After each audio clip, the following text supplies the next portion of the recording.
Hi, it's Jonathan Brooks and Jack Wilson from AgFirst in Hawke's Bay. Today we're going to cover off growing with good data and objectivity in a challenging world. So the bottom line is food production is an essential service.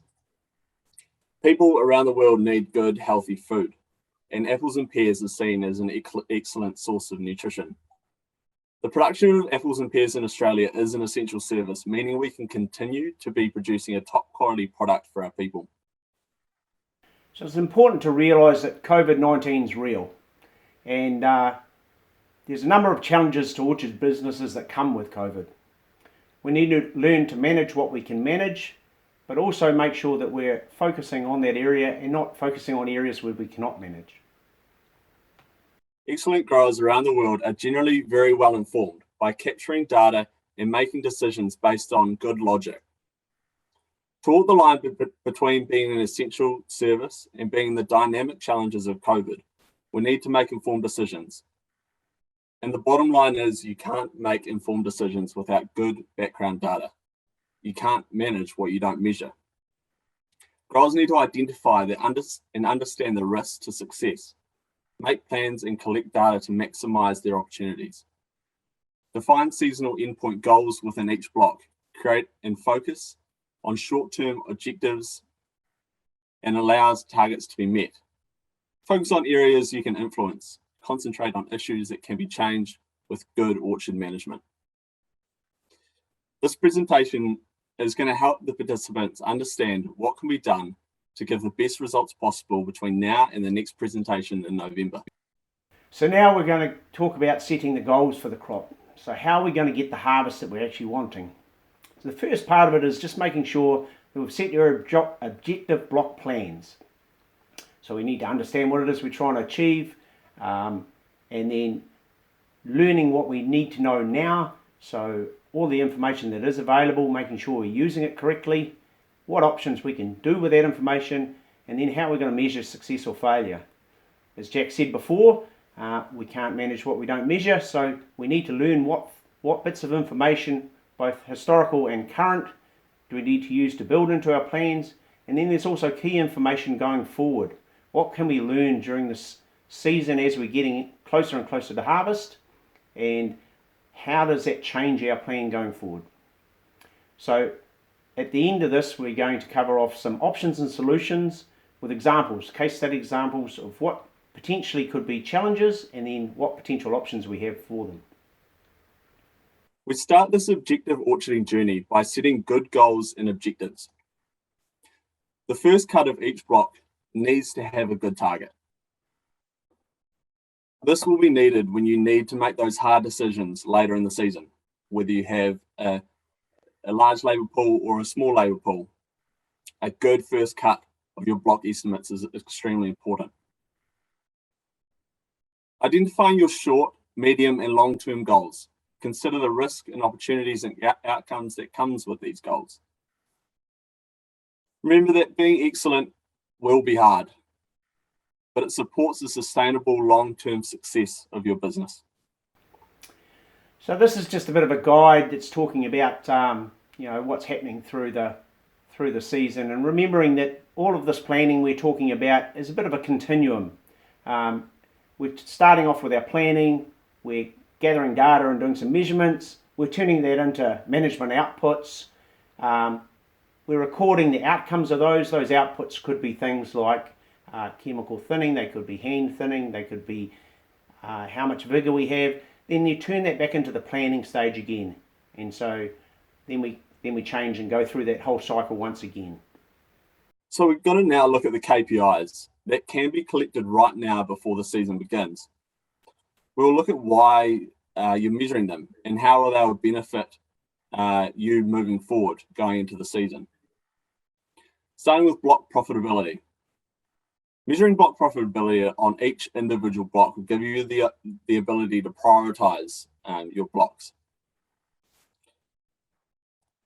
Historical performance. Understanding what happens before, so you have in seasons previous, so you have a clearer picture of what will happen in the future.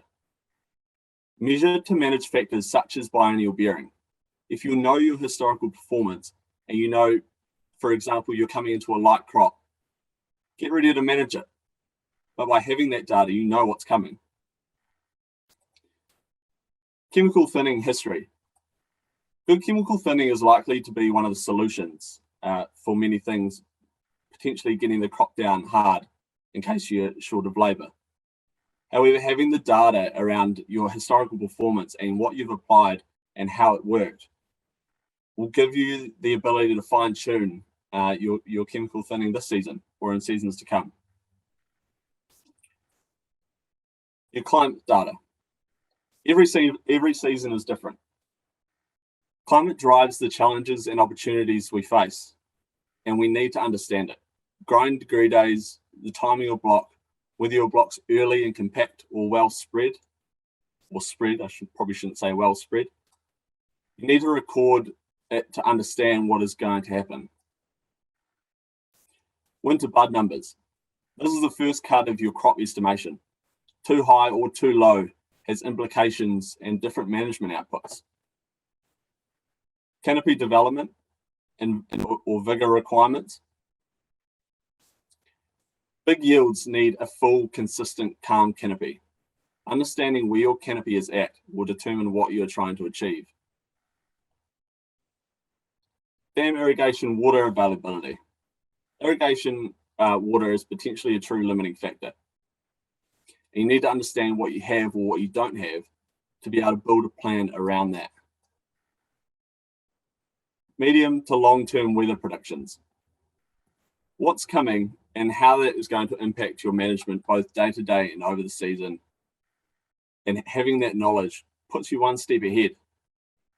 Labour requirement for thinning and harvest and supply expectations. Being in touch with your labour suppliers early so that you know what's available and what you're likely to come across, again, puts you a step ahead. Also, that in combination with your orchard block production fruit size targets, having them all locked and loaded.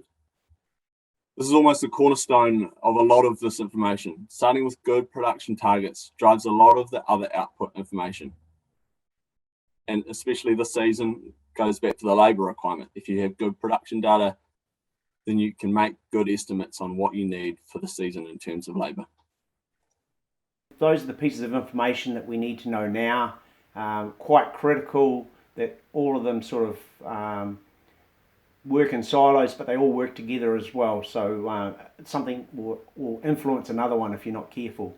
They all can be independent limiting factors in their own right. So what we're talking about now is the key performance indicators going forward. So as we get into the season, what things are available, what can we collect as we get further through the season. So things like your key dates, your bud burst and flowering. Is it early? Is it late? What's that likely to mean? As Jack said before, the flower load, the floral health. If you've got lots of flower clusters versus quite light sporadic ones, what's that going to mean for the decisions going forward? Weather conditions, do you end up with a long flowering? Is it a short flowering? Counts, cluster counts, and then right into your fruit load counts, coming into your chemical thinning, making sure you are doing some walks. Then you're talking about your water, not only what you've got in your dam, but what's water in the ground. How are things looking? What are you likely to need going forward? Then you go into your canopy development, shoot growth. Is it where you want it to be? Have you set your targets, and is it achieving that, or is it excessive? Again, coming into your labour supply, not just about what potentially it could be. As you get further on, as COVID changes things, what's that likely to mean? Does it mean that you need more people? Do people get freed up somehow? Is there some positive options? Not all options are going to be negative, but we need to understand how these key performance indicators keep going forward and keep merging them into the actual management that you've got going forward. So don't just start with a plan and hopefully get there. Start with a plan, and as things change, adjust with that.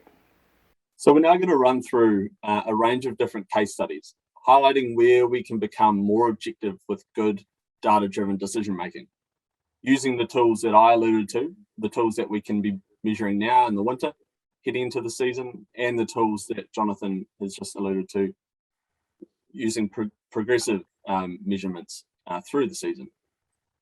So the first one being, I've been counting and checking winter buds after pruning, and I'm sitting at 4 buds per target fruit for this variety. I should be at 2.5. The structural work is good, but the bud numbers are well above the target, and testing shows that buds are floral. So I have too many buds. The wood in the tree is good, however, there are too many floral buds coming through. By being objective and counting buds in the winter, post-pruning, you're now well informed on the quality of the buds and the quantity. And you head through your block and the targets you need, that is now the number needs to be, that you now know that the number needs to be reduced. So there are a range of management tools that we can use. Number one is identifying the block priority status. A good pink versus standard color or gala will determine the kind of resource you throw at it. In a good pink, a high profitable block, you may choose to re-prune and reduce the clusters coming into the season. Other options are aggressively chemical thinning, hand thinning hard and early. But through these options, we need to understand the risk and manage those risks. If we go hot and heavy and aggressive on a chemical thin and strip the fruit, we need to really think about what that means in terms of a pin and blotch risk. If we're leaving high bud numbers, what does that do to our biennial risk? Is it going to put it into a swing? Understanding the historical performance and targets for this year, and trust them. Those targets are set for a reason. So this is the next case study. Basically, I've checked the labour availability predictions, and I'm not confident that I have enough thinning staff to get through the labour the way I've done it in the past. So key part here is, what is it I can do right now to help this problem into the future? And part of it is making sure that you're actually well informed and getting the information that you need. So grabbing your block crop estimate numbers and feeding that into the likes of the OrchardNet hand thinning tool that can tell you where you've got to need people and how many people you're going to need. Once you've done that, then you can start, as Jack said before, you can rank the priority status of each of the individual blocks. So you can start spreading out the workload, working out where that money that you've got or that people are that you have, where it's best spent. You can start early. You can start thinking about flower thinning. So if you've got a block that's a little bit light on vigour, and flower thinning it early might be a bit more expensive, but that vigour might be a positive for you, and it might cancel itself out. Thinking about your chemical thinning, and Ross is going to cover this later on, but it's another key area. Make sure that you get it as good as you can get it. And then think about late thinning. If you've got people and you've got options to remove fruit that is not up to spec, you can do that right through to just before harvest. So again, as Jack said before, it's about identifying and managing your risks. It could be biennial bearing, it could be fruit size, it could be vigour. There's a whole raft of things that you need to understand. There'll be implications from doing what you do, but you just need to manage those on the way through. So the third case study, I have a block where excessive vigour is causing issues. The top of the tree is 1 metre in extension growth, the middle is 50 centimetres, and we're aiming for 30 to 40 centimetres extension growth. Firstly, by measuring the extension growth in the following season and the actual production data, we can start to understand the nature of the problem and then find a solution. We need to remember that crop load is the only vigour management tool that you get paid for. So if we've understood that there is a vigour problem in the block the season before, we know that we have the opportunity to increase our crop load. Other vigour reduction tools we can rely on or fall back on is chemistry or physical tools. A hand thin late. This means that there are more fruit on the tree for a longer period of time, so more carbon is partitioned to fruit growth rather than extension growth. However, this does have implications on fruit size. Again, we need to think about the risk and effects that our management decisions are happening. So again, monitoring that growth and that effect from those decisions. Limiting our water and nutrition. As I said just before, measure and monitor to fine tune them. Realize what you did, whether it was limiting water and nutrition, and then measure the tree growth. Understand the response from the tree. So then seasons in the future, you know what a likely response is going to be. Within season pruning to reduce the leaf. And again, as I said before, identifying the risks of your decisions on factors such as biennial bearing. So this is the next case study we have. Got a big labour hump at Royal Gala harvest. So I've gone through, I've fed my crop estimate stuff in like I said before.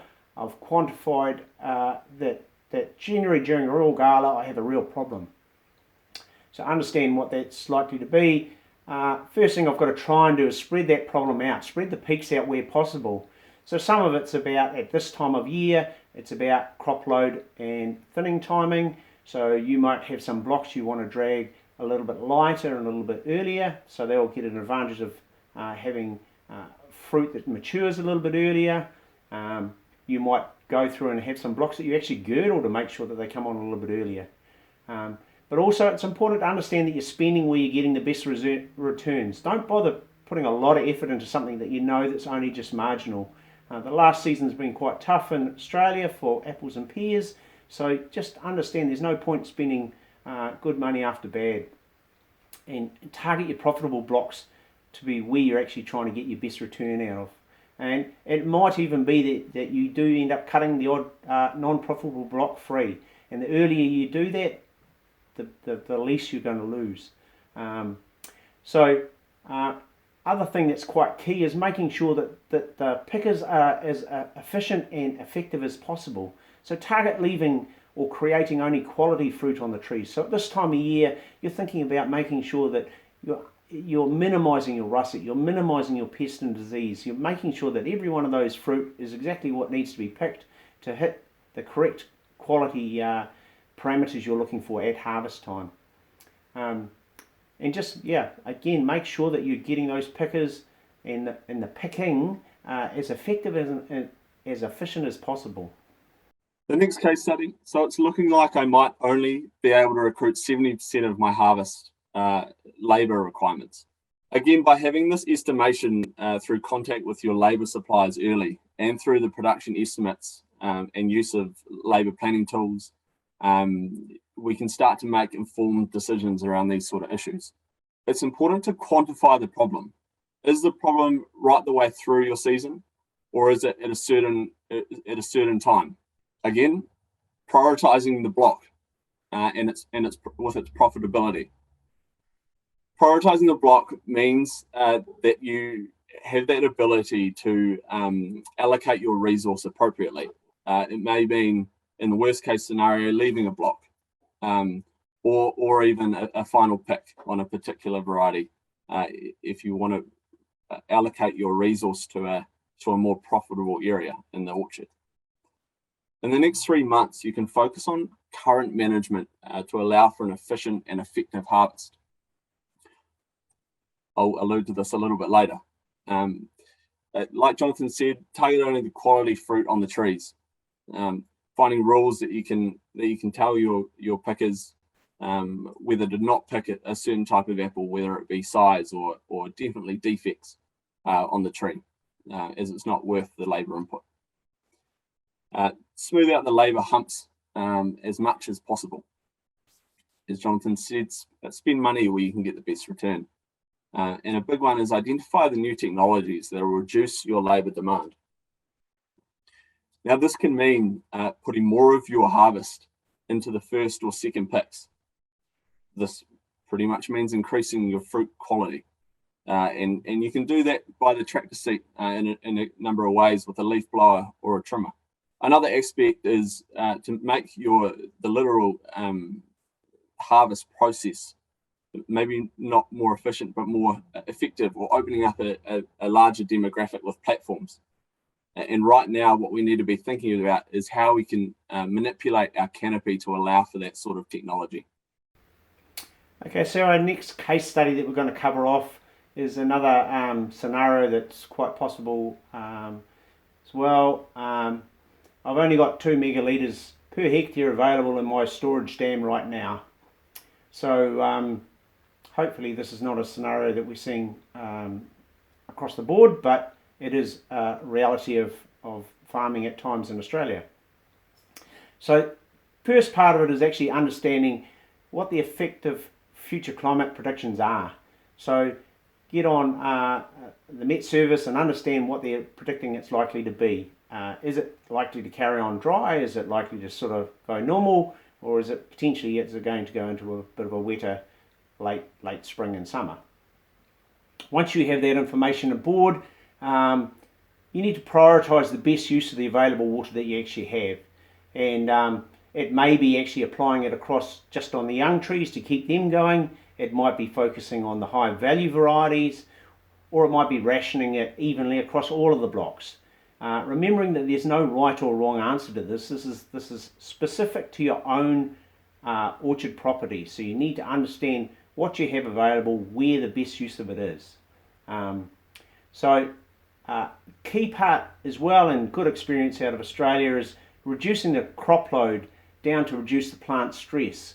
So making sure that you're just not hanging these really heavy crops. You might find if you're really under pressure, you just need to back that off.